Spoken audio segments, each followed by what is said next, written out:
stepping stones to Simply K. Then Simply K is going to move to Foundation Phonics. Now, Foundation Phonics, our recommendation would be you do Simply K kindergarten. You do Foundation Phonics beginning in first grade if the student is ready for that.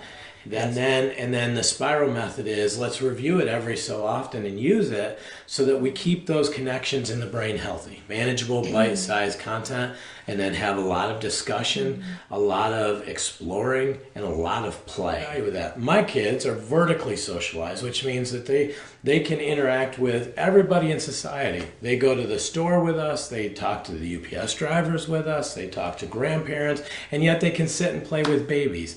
That's what socialization should look like. Like they should actually be fit for human consumption.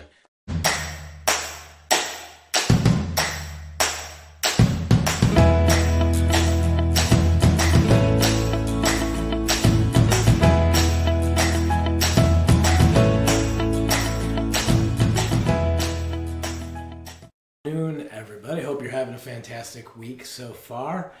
Spring is coming. Hopefully. I can hear the birds. I don't know the weather, but we hear the birds. So, hey, we got a lot of questions that came in on our Facebook page, and we're just going to do rapid fire question and answer. Feel free to post or comment because Brittany's trying to keep up with it all. Ready, set, go. Here we go. I'm going to hit you with 3 and 1. Okay. Sarah, Mark and Julia, and Kayla asked, 1, will you do a live about the new stepping stones when it comes out? 2, how do you know your child is ready to start stepping stones? And 3, can you explain stepping stones more? Yes, we will do a Facebook Live. I will have the author, Carrie Bailey, on when we talk about stepping stones. As soon as it comes out, I'll have her on to talk more about it. Mm-hmm. It's a developmental curriculum. We talked about this a little bit in Teaching Tips last Thursday about the way the brain is developing. It's not an academic-based curriculum. I mean, there's academics in it, but it's more designed to start developing the whole brain, something that's unique about master books and the language and the math and everything that we like to do. We want to have a very holistic approach to education. So it's not let's just teach you how to do 2 plus 2, but let's actually connect it throughout the brain. So it's very developmental. It helps develop stamina, motor skills, all of that. As far as readiness, we're saying 3 years old, like it would be an early preschool, 3 to 4, depending on student. And the best thing to do is test. You know, you can tell when a student is ready. If a student is uninterested and shutting down, then I wouldn't push it. I would just kind of make it like, we have schoolwork, and if they want to do it and they're excited about it, let them do that. But we'll talk a lot more about that with the author, Carrie Bailey, hopefully within the next couple weeks. Awesome. Patricia said, since Dr. Tommy Mitchell is now in the presence of our precious Savior, will the additional 2 volumes of Wonders of the Human Body be released? I remember the video you completed with him discussing the first 4 volumes and his hopes to publish 2 additional volumes. Thank you. Yes, turns out... Well, we are sad that Dr. Tommy Mitchell is no longer with us here on earth. We are delighted that he is in the presence of his Savior. His wife is also a board-certified doctor. She had an amazing credentials as well, but retired from being a physician and went to homeschool her daughters. So she had been helping Dr. Mitchell write the curriculum. And she let us know when he passed that that was going to continue and that she was going to write it. So the remainder of that series will be written. And I think it's already. She's already gotten 1 level to us, I believe. So, yep, they're coming. They're still going to continue on. Awesome. Real quick, Joanna is from Queensland, Australia. In the app, she said hi. Hi. Hi's from an attempt at an Australian accent. Hello from Surprise, Arizona, Colorado, from Texas. We've got people jumping in all over California, Wisconsin. Yeah. Hi to everybody over in the app. Hi to everybody who got some hellos in the Facebook Live. Rena, Tiffany, Amalia. While you're looking, somebody said, what's the difference between stepping stones and biblical beginnings? Biblical beginnings is more, there's a lot of readers, there's more academic in it. Stepping stones is designed as a very beginning, 3-year-old. I would say biblical beginnings would be more designed for a 4-year-old. And that that course has had a lot of success as well, but it tends not to be as much of a developmental program as much as that one's a little bit more academic. Awesome. Okay, back to the questions. Caitlin said, with so many options for learning, how can Masterbooks users feel confident in the curriculum choices they make instead of having FOMO, especially for those of us who wish we had started out with this curriculum? P.S. The teaching tip and author videos are so life-giving. They keep me going. Thank you so much for doing them. And then Heather chimed in and said, yes, I find myself wanting to do everything because I don't want my kids to miss out. That's a great question. What I would say is allow your children to lead in that case. Let them find the courses that they're most interested in and feed that, especially when you're talking about upper elementary, like science. If they're interested in zoology, let them do that. If they're interested in the big sea, soil, sky, let them go that direction. And the cool thing about Masterbooks and a lot of those courses is it uses real world books as well. So maybe you don't do the course. Like maybe you don't do the zoology course, and you're going to go with more of the God's design route. That's okay. Buy the books for zoology. Every one of them is incredible. I mean, they're perfect in a family library. So your kids will use those books, Big Book of Animals, the zoo book, the aquarium book. I mean, your family will use those over and over again. So even if they don't do the coursework, doesn't mean they still can't gain an education from the books. That would be my suggestion. Awesome. Ava asks, would you recommend a particular starting point to introducing the new Earth concept? My daughter just started her Masterbooks curriculum after a mid-year switch. Her language lessons had a picture of Adam and Eve with a dinosaur, and she was asked how the picture made her feel. She responded saying, I feel confused because I didn't know there were dinosaurs in Eden. Yeah, that's a good question as well. And what we're talking isn't New Earth. There would be some misconceptions, I think, as far as depending on what you were teaching and the doctrines that you were taught. There's gap theories, which says that there was an existing creation, all of that was destroyed, and God built what we have on top of a failed creation. There's day-age theories, which basically says, a day is 1,000 years, so 1,000 years. Maybe God took 1,000 years to create the whole earth. That one's pretty easy. Sun wasn't created till day 4. The plants were created on day 3. If you got 1,000,000 years before the sun is created, it causes a problem. So you'd have to really reinterpret a lot of scripture if that's the case. Doesn't really fit into the Big Bang theory. So, if you really look at scripture, you have to make a lot of adjustments to make it fit a humanistic explanation of origins. But what I would say is scripture is very clear. Here's this, the 6 days of creation, dinosaurs being created on day 5 and 6, if I'm not mistaken. I know 6. Yeah, I think it's 5 and 6.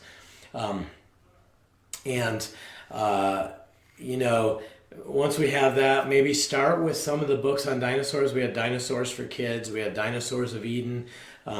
Some of those books would be really good because it explains them being part of created. Dinosaurs, Legends, and Lore is a great one because it talks a lot about the word dinosaur wasn't really created until 1800s. And what does it mean? It means terrible lizard. Well, before that, they were called dragons. And we have a lot of reports and legends, lore, and tales of these terrible dragons that roamed with man and that would terrorize communities and all of that. And so it really supports, the legends kind of support the fact that dinosaurs were probably alive with man and had been with man. And even that they were on the ark. So there's a lot of resources Masterbooks has. If dinosaurs is the immediate sticking point, then what I would recommend is getting a couple of the books that we have on dinosaurs, like Dinosaurs of Eden. That's a great one. Some of you may have some recommendations. Feel free to chime in what your favorite dinosaur books or what your kids' favorite dinosaur books are as well. We'd love to see that. Yeah. Good afternoon to everybody jumping in on the Facebook Live. We've got people from New York, Alabama, Utah, South Korea. Good afternoon. And then we've got a question over in the app. Donna asked if you are going to be doing any talks at the conventions we have coming up. Nope. I reserve, conventions are hard, right? We get into a convention Wednesday night, Thursday morning, we have to be there. We have to set up the hall. And you're just working. Like, I will have no voice by the end of the week. And we're exhausted. And I serve this tribe here, and where we can come in and do it twice a week and offer that. So we've been asked if we would speak at conventions, and while I certainly bless those who do, I feel like best use of my time is to devote myself to the people who come to the booth, and then here. Is there a list of recommended fiction to go along with history? I know on the authors, like if you're talking about the America Story and World Story, the author Angela Adele does have some readers listed to go there. We don't have a list because we haven't had time to vet all of the books and put together a list. So I'm going to kind of combine a live question and a question over in the app. Rena asks, will there be enough phonics review and language lessons 1? And then Kaylee asks, when will language lessons for living education 1 be available to order? Yeah, language lessons 1 continues the phonics review and continues help develop that. It's the same as what was basic language skills, so you can get a feel for that. So that was the first. What was the second part of that? I was reading comments. Will there be enough phonics review and language lessons 1? And then when will it be available? Language lesson 1 is in its final stage of review. So I've heard rumors that they want it to go to print or be ready to go to print Friday, which means the digital copies would probably be available by next week. And a preview will be up as well next week. Heather, and then a couple people also jumped in on it, said, when, if ever, would you recommend switching a child to writing strands beginner instead of doing language lessons 5 and 6? Any tips on knowing which would be a better choice for a student? If language lessons for a living education is working, I would stay there. I think it's more comprehensive grammar-wise. It's got some writing abilities. It's got more of a holistic, whole brain approach. I would stay there. If for some reason the student just is struggling there, then I would maybe say look at writing strands. But I think the progression that I would look at would be language lessons for living education through 6th grade, then do the placement test on writing strands, see where the student would place, because it's a little bit different in what it's asking the student to do. And I really feel that writing strands is designed, it's a better program upper elementary or junior high. I think the students will get a lot out of that. In fact, one of my older students I recently just put back to beginner 1, and we just started working together through it because communication is something that I feel he needs to work through. And he's brilliant, but it's hard for him to express thoughts.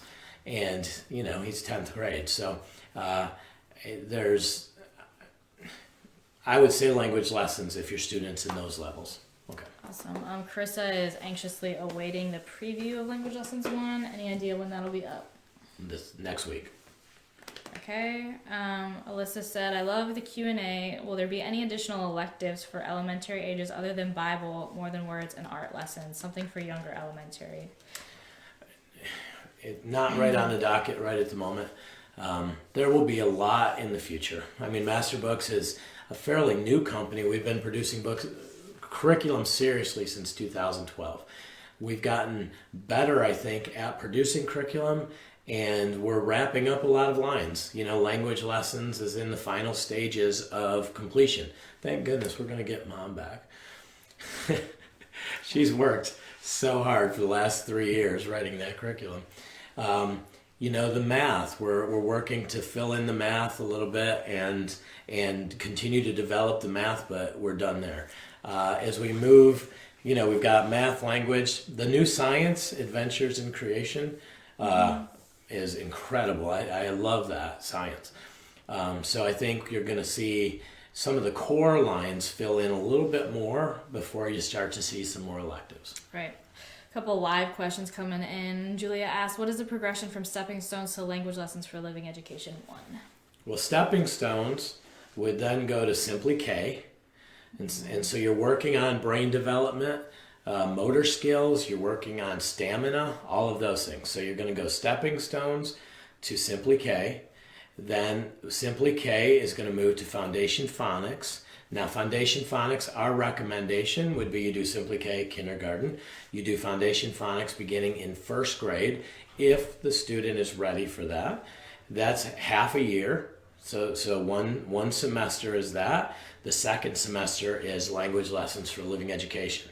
So that would be first grade would be Foundation Phonics, language lessons for living education 1, and then 2, 3, 4, 5, 6. And Mindy had asked, which preschool curriculum do you recommend?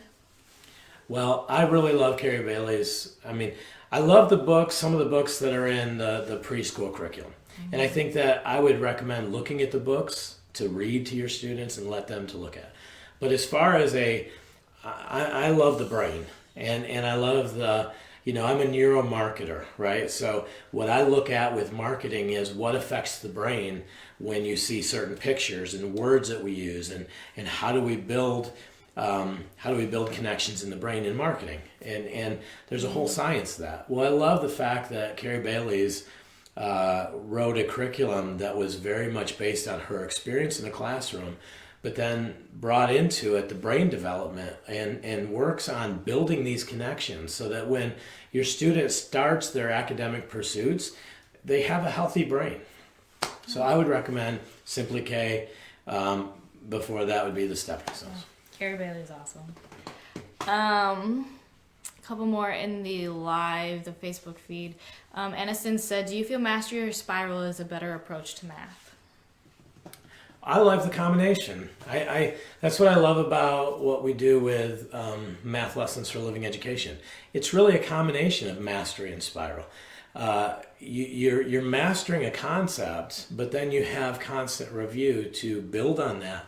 Our brains need to make constant connections, right? So we're just doing it for a year and then moving on to something else. We still need to reinforce. Like our brains are meant to kind of keep information and let information that's not needed go. So I think that both are necessary. We need to master the skill, but it's not just through a lot of practice. It's actually through application, being able to understand it.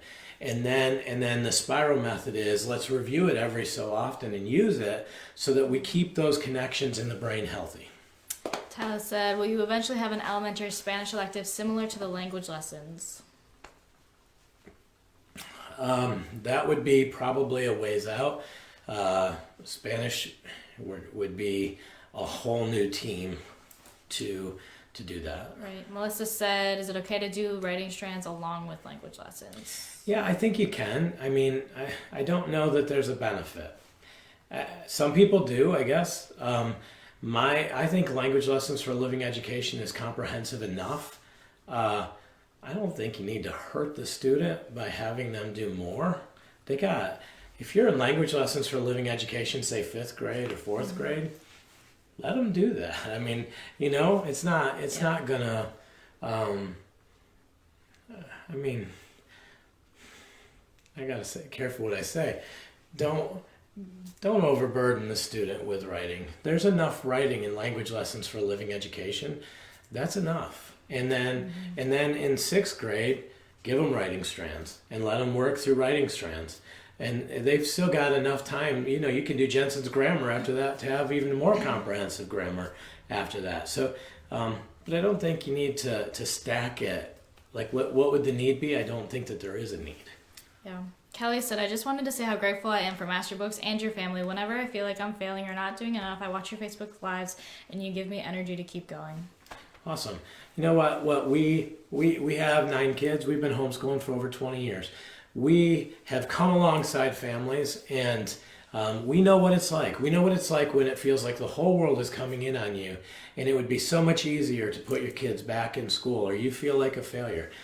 And I think sometimes the enemy comes against us because he knows the impact that our kids are going to make. And I think our goal as a family is really helping encourage and, hey, we're all in this together. We're all on this battlefield together, and what we care about is, let's help each other My goodness, some of these groups and some of the times in homeschooling, the way we bicker and fight, it's like, guys, we're all working towards the same thing.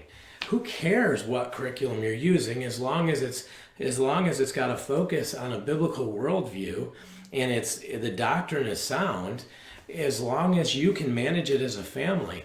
But if we can remove friction points, if we can encourage you, if I can give to a homeschool dad a tidbit of advice that maybe saves him from hurting his wife or hurting his kids or making the mistakes I made 20 years ago, then that's what we want to do, because we all want to see you succeed. Mm-hmm. That's what's important. So thank you, Kelly. Beth said, we're in Canada and love the idea of the system. Is there a Canadian version of the curriculum even for younger grades? Not at this time. We're it's hard enough to get a U.S.-based curriculum together, but there's a lot of room for expansion and growth once we do that. So we're not taking anything off the table, but we're not necessarily, we just don't have the resources to do more than what we've already committed to. Brandy said, yes, will you all have electives for different languages for high school? So we're not working on any, but we do There's none in the queue. But I got a call out for anybody who's Spanish speaking. This is what I want. I want a curriculum. Somebody make a proposal. Write a curriculum for master books that is faith-based. Make it all about a student who leaves America, goes to a Spanish-speaking country, shares the gospel, and comes home and uses that language. That's the only language we know is the Spanish that we know. One of my sons spoke Spanish like 4 years, and his Spanish is "Where's the baño?" and that's like that makes up the most of what he can say. And then he went to work in a factory, and the Spanish that he learned wasn't necessarily the best Spanish. So I love application-based learning. And, we've done as a family, we've done the stuff like Rosetta Stone, and I think it's Tell Me More, and some of those type of curriculums. And they're good, but if you're not using it and applying it, I would just love an application-based language. So it's out there for anybody who wants to put something together. Simply Greek. We do have Simply Greek. We do have the Greek, biblical Greek, Simply Greek. We have biblical Greek. We have biblical What is that Greek. called? Yeah, it's not Greek to me. It's not Greek to me. It's the biblical Greek. So we do have that as a bit of a language. For high school. Yep. Amy said, looking into the future, but will there ever be consumer type of math using basic life skills? Yeah, I believe so. I think entrepreneurialism is so important. Some students aren't going to go to college, but we need them to know entrepreneurial math and consumer math, business math. So it's something that we're considering. We've talked to different people about actually putting together a course on it, but it's not anything that's in the proposal stage. Right. We're continuing to kind of get questions and all those. I'm going to jump back to the original post. When will More Than Words 3 and 4 be released? So More Than Words, I know.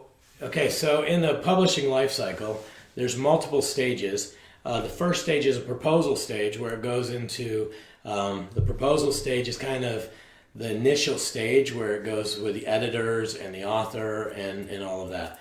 It's, to the best of my knowledge, More Than Words 3 is still in the proposal stage and is not moved into the production stage. Once it comes out of the first round editorial, then it goes into production stage. So until there's production, excuse me.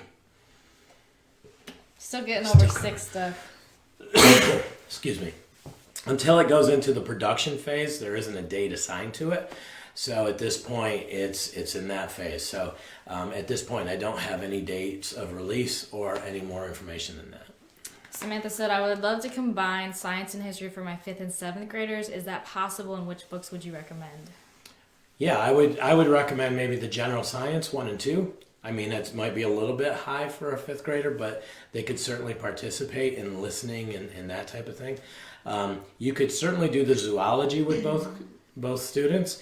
And something that sometimes is fun is to allow your older student to kind of teach or co-teach the course to the younger student. And so that's certainly something that you could do. So yeah, in those two, that's not a huge span.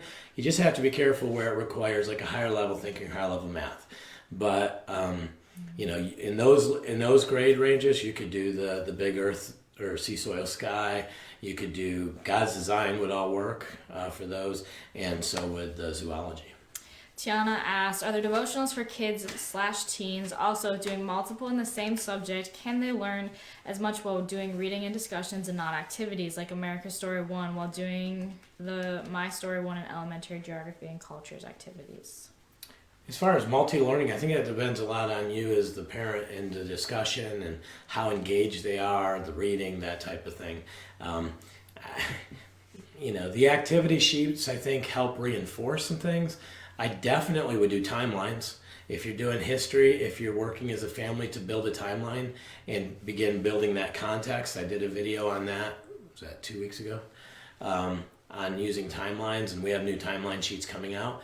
I would highly recommend that. What was the other part of the question?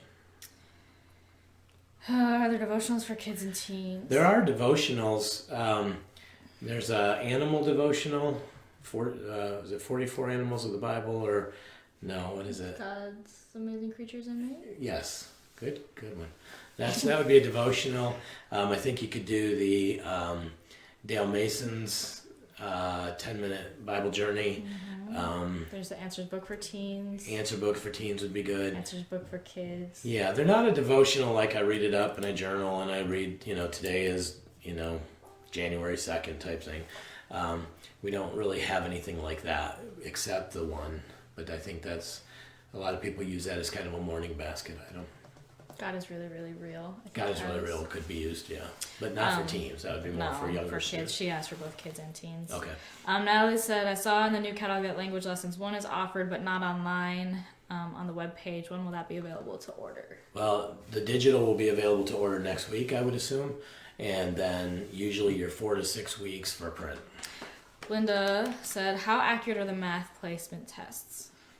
Well, you have to make some assumptions. It's telling you basically if they can do the work, then they know enough information to move into that level of math.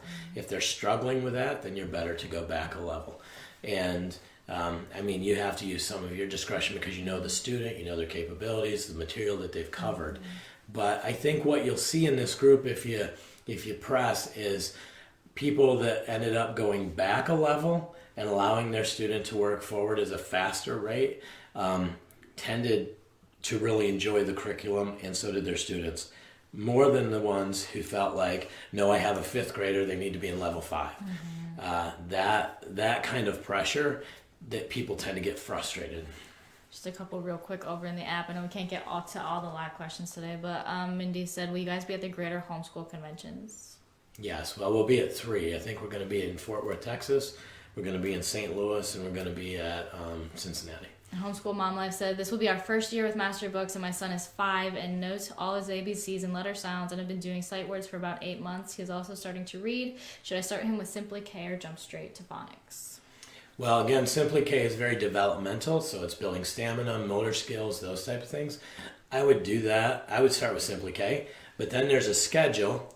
Carrie Bailey, if she's watching, or there may be somebody else who knows how that is, but there's a schedule that actually starts Foundation Phonics at a certain week of Simply K. So you're doing Simply K alongside with, or Foundation Phonics alongside with Simply K. Elizabeth said, my oldest is waiting for Algebra 2 to be available. Is there a date yet for when it will be available? And is there a way for us to sign up to be notified by email when a new product is out? Well, there's on the website itself, there's a place to join the mailing list down towards the bottom, I think. Like if you go to the homepage, there's a sign up place. If you've ordered from us, you should get email. Sometimes, though, that'll go to junk or get blocked by a server. And Algebra 2, I know the author is working hard to finish writing that. One of my sons has been beta testing it and really enjoys it. And so the goal is to have it ready to go before school starts, kind of in that August range. But that's a pretty ambitious goal. Yeah, Stephanie said, high school science, what are the chances of a companion DVD series for the master's class sciences? It'd be great, but that's a lot of work. So I guess we need to find another Delaney. Yeah. That's what we need. We need to find She's a so Delaney cute. who likes doing. If you don't know, Delaney does. It's Science with Delaney, and she's a little cutie we saw a video of. So she does the experiments in adventures in science. And and it's just fun to watch her. She gets all excited, and her little sister is there eating all the Cheetos while she's doing it. Yeah, those are on the Master Books Facebook page. It's one of the playlists in there if you want to check that out. Yep. Lori said, when is the Heaven and Earth Junior, so I guess it would be beginners, coming out? Okay, again, like I explained, there's proposal phase and then there's project phase. Heaven and Earth is still in the proposal phase. It's still, I know it's on the horizon, but it hasn't gotten far enough through the first phase of editorial, which means sometimes there's contract issues, sometimes there's dialogue going on between the author and Master Books and content that's needed or whatever. So that course is slated to move into project, but as far as I haven't gotten a date yet that it has moved out of the proposal phase. Right. Hannah said, I got the Principles of Mathematics for my son to use next year in 7th grade. So excited about their approach. I literally just ordered J.H. Tyner's Exploring Mathematics and already love it also. My question is, how do you use the two math books? They seem to have a similar approach, integrating history and be aimed at a similar competence level. I realize that Principles of Mathematics is more of a systematic, thorough course. I'd like to use both, but don't want to end up with too much overlap. I think with the Tyner book, you could certainly use it as just a supplement as a reading. There's good information in there about the history of mathematics, and so you could do that as a little bit of an extra to complement, but don't make it a math course. Make it more of just a supplement to the Principles of Mathematics. Andy said, I'm about to purchase Master Books. My daughter, who is 8, is more visual and hands-on. Are there lots of activities or just mainly book work? No, I think it depends on, we're eclectic, right? So you can't really compare Master Books to a Becca or Master Books to BJU because they're an integrated comprehensive curriculum that goes from all 5 subjects from K to 12. We use series. Like our math lessons for elementary is a little different than our Principles of Mathematics, which is different than our Jacob's Math for high school. So you have to look at what you're speaking about individually. Math lessons for living education, very hands-on. There's a lot of experiments in the God's Design Science, if that's the route you go. I wouldn't call it heavy textbook driven. I think it's more application based.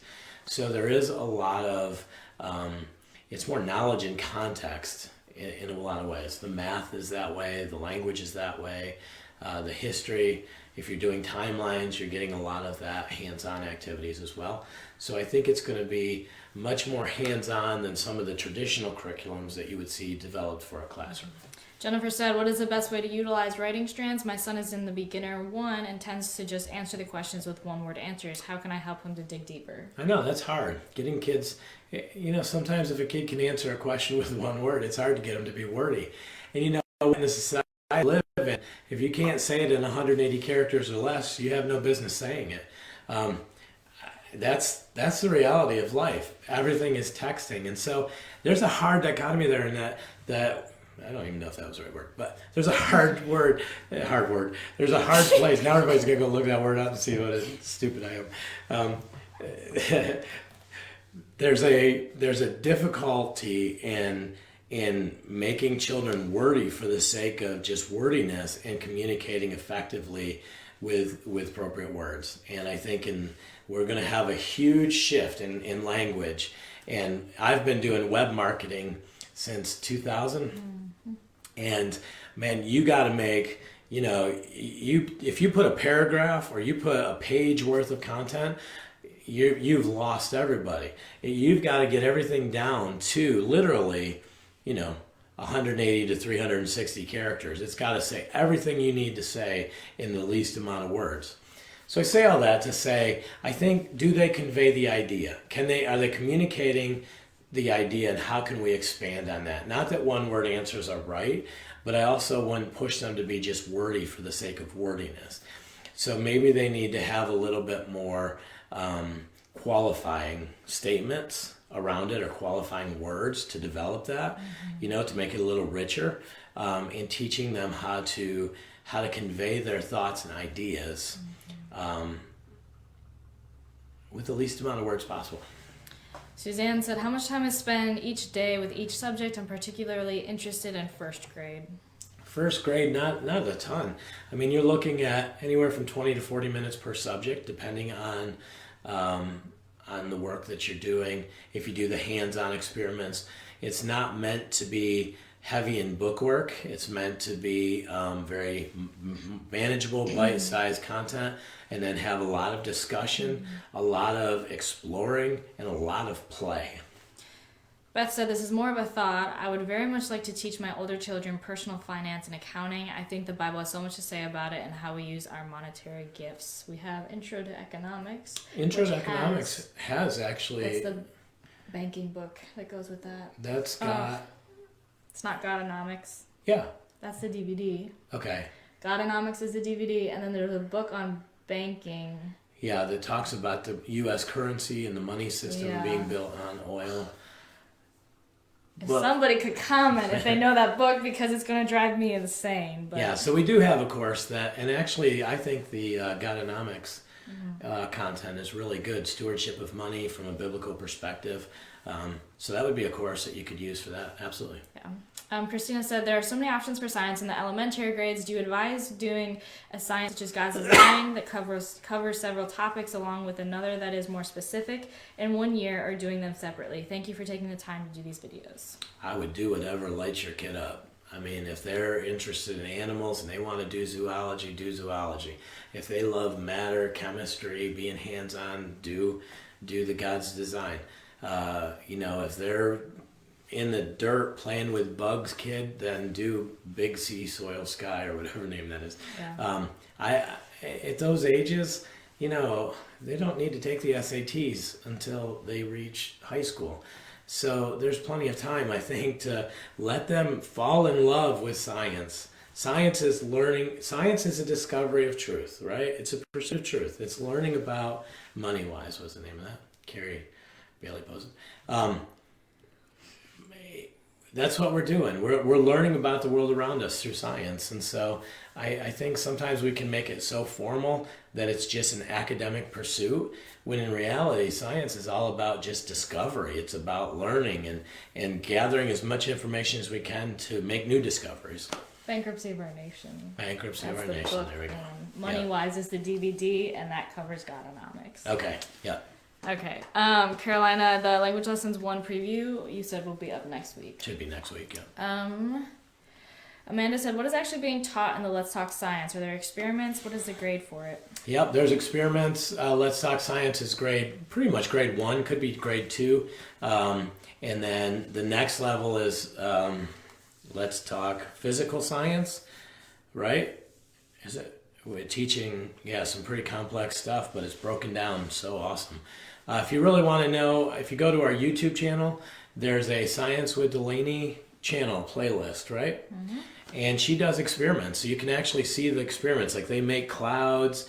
There's a cool one that she did just recently that we laughed about, where they take all these little, like, flour and Cheetos and candy, and they have gloves. And then they go into each of those and play with them. Flour, cocoa powder, and then Cheeto Puffs collecting all the pollen going to different flowers. And they show how they collect and transfer then also the pollens to the other ones. Yeah. And there's fun stuff like that. Just a lot of hands-on fun that they learn with. Yeah. Diana said, my child is at a standstill on Simply K, cannot concept more and less. Should I go on to Stepping Stones or skip and move on? Stuck at Simply K. It's a good question. I know Carrie's watching.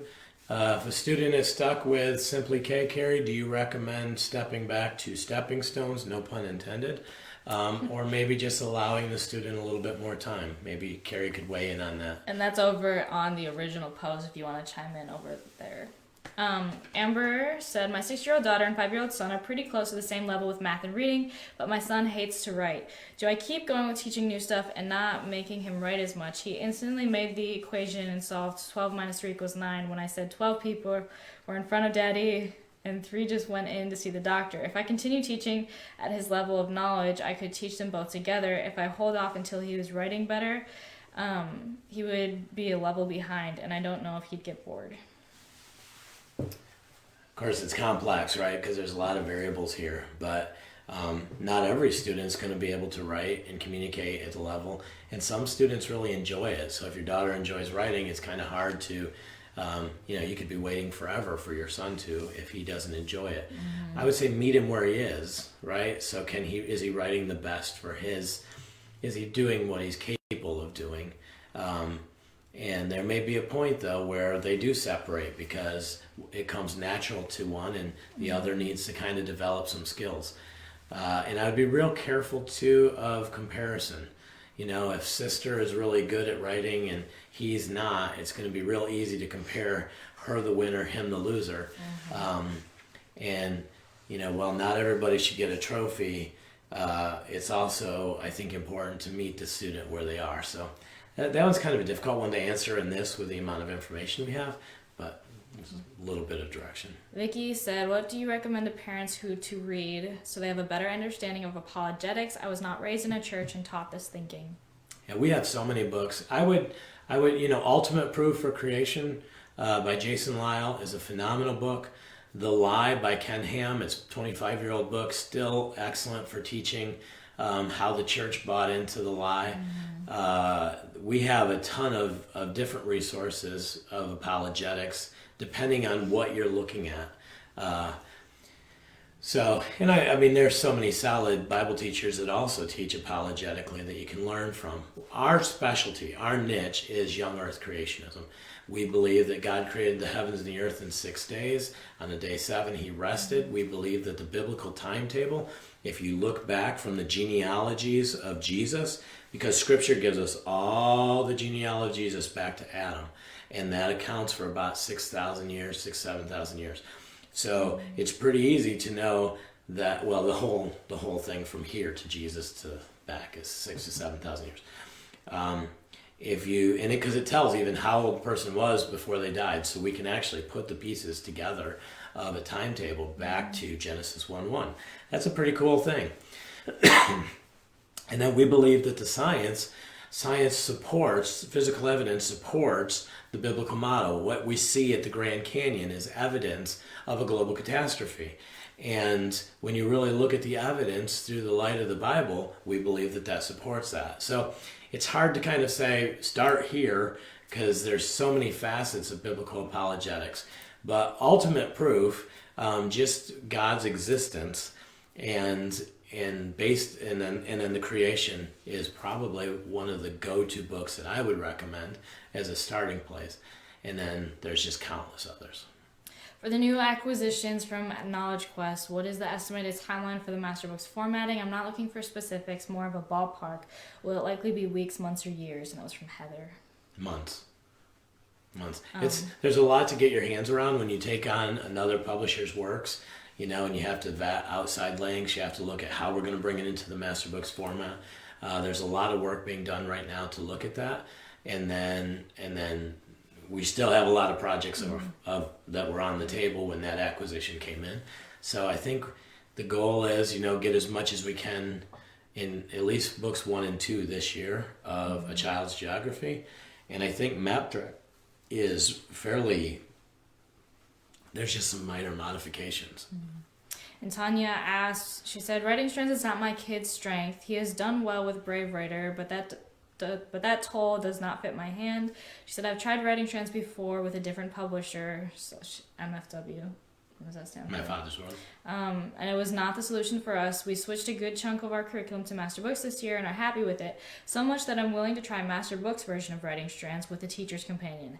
Said child will also be about 2 years older this go around. Would the second attempt be a waste of effort? What's the differences between My Father's World Writing Strands and Master Books Writing Strands? If any, should I expect? Does Master Books offer any other solutions for writing that I maybe missed? Well, there's writing incorporated in language lessons for living education. So you may want to go that direction if the student is elementary age. We took a lot of the feedback. Writing Strands has a following. You either loved the method or you didn't. We listened to a lot of the feedback, tried to remove some things that maybe were creating some friction points with the classic editions. and the new edition, and then we've combined it. So now it's much easier. You do 1 week writing, 1 week reading. It's combined writing strands and reading strands into one book, and we've tried to provide a little bit more clarity and more instruction, and we continue to do that every time where we evaluate a printing and look at it. In fact, a lot of the more recent ones, as they've gone for printing, have been updated even more and developed farther. So I think there's a big difference between Writing Strands Classic and Writing Strands Master Book Series. What I'd recommend is maybe look at the preview online, see the way it's formatted on the preview on the website, and you get a good feel for the overall look and feel of the book with Master Books. Yeah. Jessica said, "Hi, I'm new here. I'm praying that I'll be able to homeschool my kids this fall. I have been looking at your curriculum, though, for 1st grade and 7th grade, and I like what I see." Hi, Jessica. It's nice to have you join us, and we pray that the Lord does make a way that you can homeschool. We've homeschooled for... He's getting over being sick. We homeschooled for well over 20 years, and you could not convince me. And now I see the fruit of our labors, right? I have 5 that have graduated, 4 that are still in school, and you could not convince me that there's a better way to raise and disciple our children. Just can't.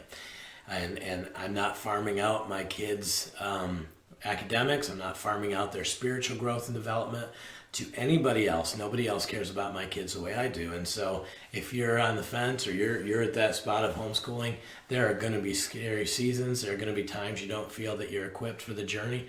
But you know what? Overall, you have to be like a farmer, right? Yep, sometimes the rain comes, sometimes the wind comes, the birds of prey come. All these things happen, but we stay consistent. We just keep planting, and we keep reaping and planting and reaping and doing the work that it takes for the harvest, which is reaping. But that is, like, now I've seen the proof. I've seen it. And there were days that, mom's thinking she's going insane. The house is breaking down and all of that. It was all worth it, 100% worth it. And I would just encourage you to really, the benefits are there. So yeah, she said, "Thank you so much. My husband is worried about the social part, but I feel it's not a big deal in the big picture." In what world do we what world do all of my 50-year-olds just get together and work? It's ridiculous. I'm the only 50-year-old here at work, maybe. There's all ages, right? It's multiple ages. We put kids in school and say, "Hey guys, get socialized." The last thing I want people socializing my kids are 12th graders on the bus, in the back of the bus, right? Or little Johnny who has access to the internet and a phone and can show my kid all the evils of the world. Like that socialization, and even sports. I mean, we've done the sports thing, and while there's benefits and there's a lot, it's not like in life, it doesn't necessarily help. My kids are so socialized. They can interact with young kids, they can interact with adults, they can interact with grandparents. When we go to a homeschool convention, my sons just want to go out and visit every booth, talk to all the owners of the booths. They are so social. Sometimes I wish we could bring it back a little bit. You know what I'm saying? So when it comes to socialization, to me, that's a no-brainer. When you put a kid in public school, it's called horizontal socialization. You have 24 kids that are in a classroom with one teacher, and you put them in there and they just stay there. And then next year they all move up another grade, and then they all move up a grade. There's no intellectual value with that. My kids are vertically socialized, which means that they can interact with everybody in society. They go to the store with us, they talk to the UPS drivers with us, they talk to grandparents, and yet they can sit and play with babies. That's what socialization should look like. Like, they should actually be fit for human consumption versus the kids that you put in public school. We'd always have this issue. We'd go to do something with other kids who were public schools, right? Mm-hmm. And if you were 12 and they were 13, they didn't know how to talk to you. So you'd end up going and talking to the 4-year-old and having a great time because you could, but then you'd be over there, like Brandon would be talking with the 80-year-olds about fishing. Yeah. When we'd go to church, my son Brandon, he was a hunter fisherman. He loved all things hands-on, right? He's always hanging out with the mechanics and the ruffians, drinking coffee when he was 12 years old, because that was his crowd. He didn't need to find 12-year-olds. He needed to find men who knew how to sharpen a knife or make a gun or blow something up. We'd have people our age they'd come to me and they'd be like, do you ever socialize? Do you ever get out? I'm like, what are we doing right now? And you're the one acting all weird about it. Yeah. We did a rant right there. Yeah, Carrie Bailey said, rant coming. I love his rant. Spot on. Preach. Yeah, well, that one, socialization, man, I could go on and on and on about.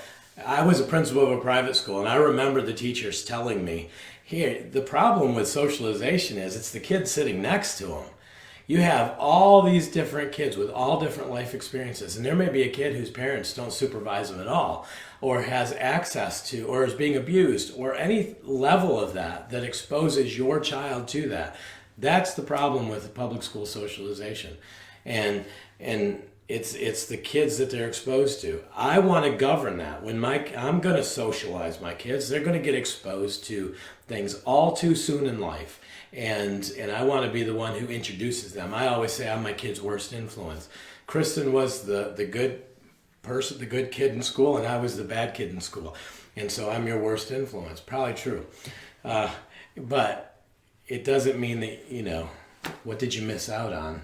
You missed out on learning a few bad words until you got a little bit older. That was about it. Mm-hmm. Okay. All right. You always finish your rant with, okay. We could go for days with questions, so you just let me know when we're... Yeah, I'm good. I'm good. We'll go a few more minutes. Ashley said, coming from Rebecca, my kids seem to be ahead in master books by looking at the preview pages. Is it a good idea to move a grade level...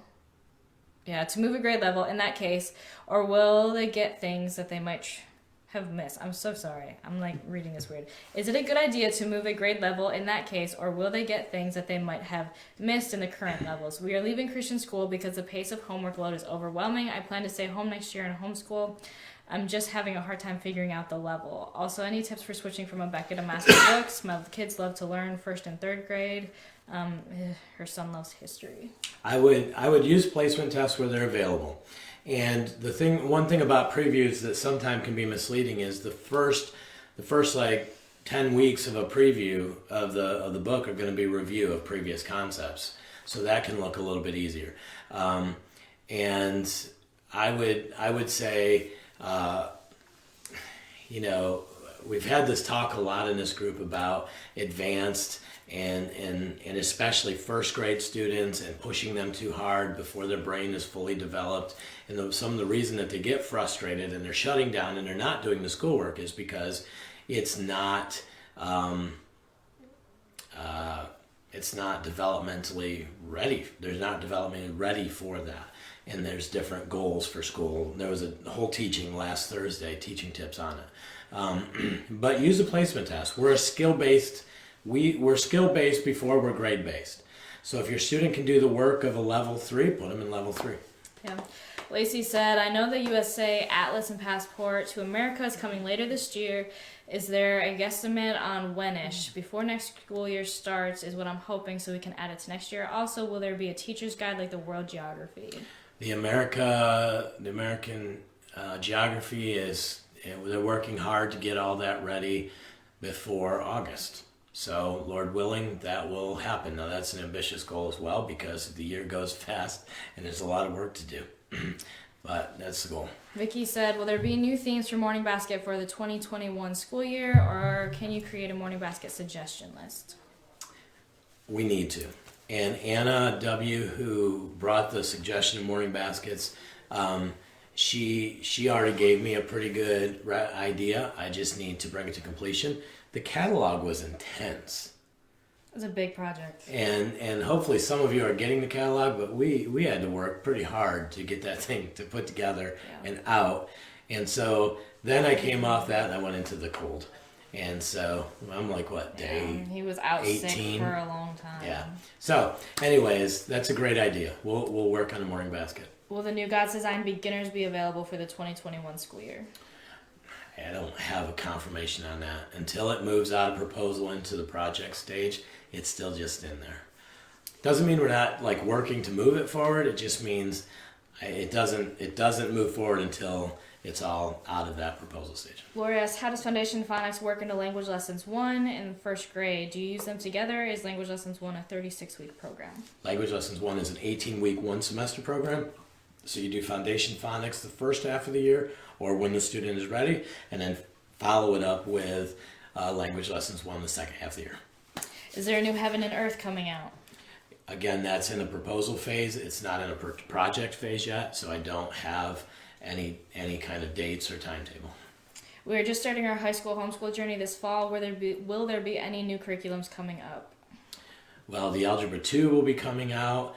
We've updated the American history and the world history. Those will be out this year. I think the upgrade is excellent for those.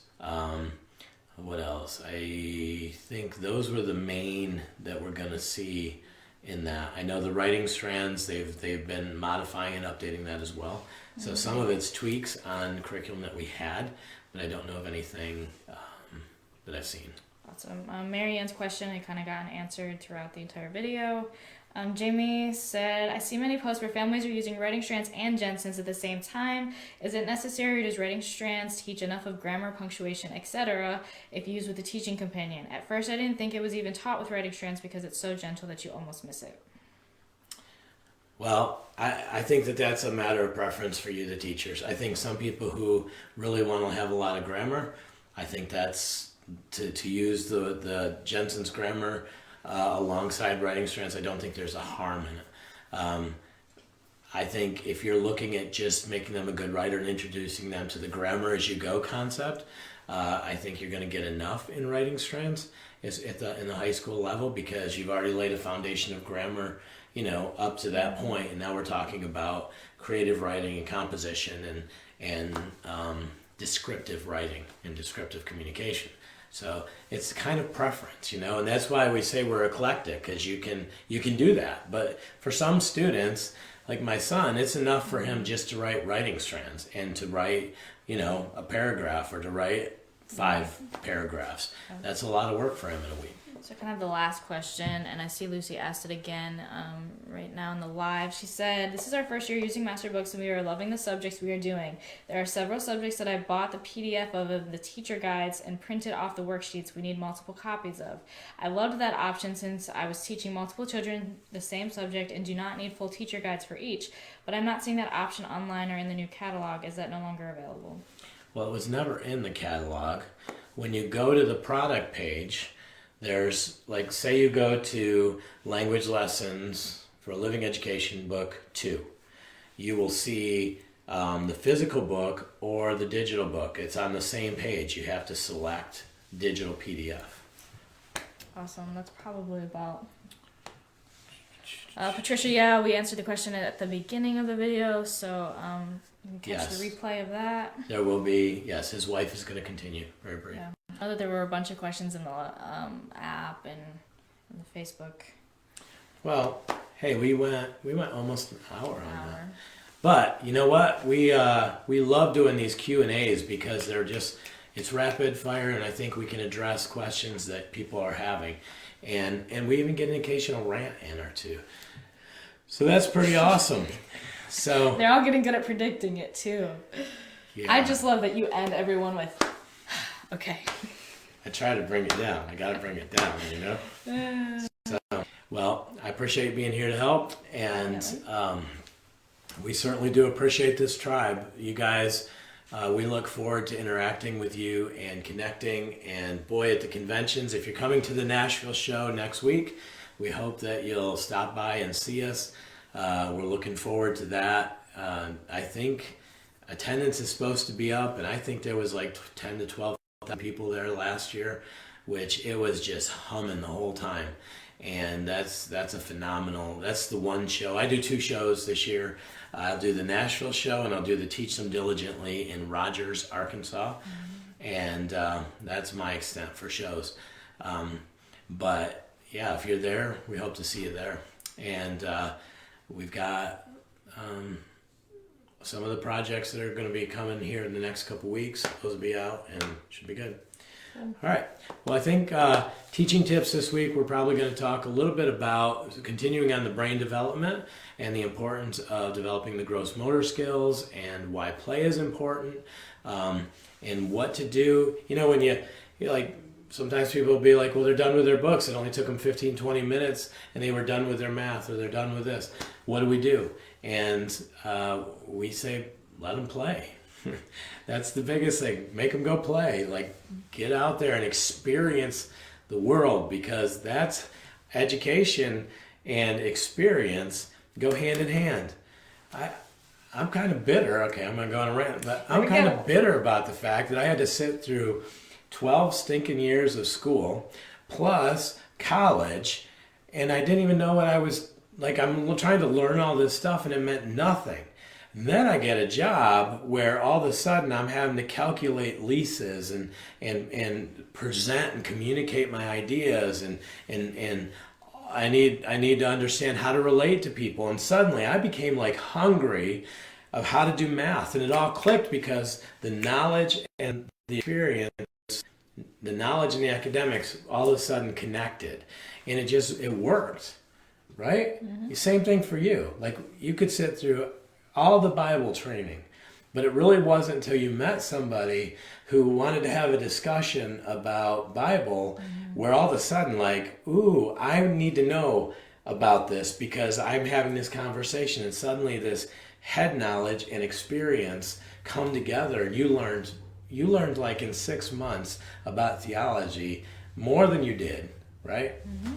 So when it comes to our kids, they need to gain experience. They need to understand. They need to learn about the world around them. Then when we teach them about math, then it matters. Okay. So that was a good preview of what's to come. Okay. On Thursday. Hey, guys. That's how you're gonna end. Okay. Okay. God bless you guys. We'll talk to you later this week. That's it. Okay. Bye.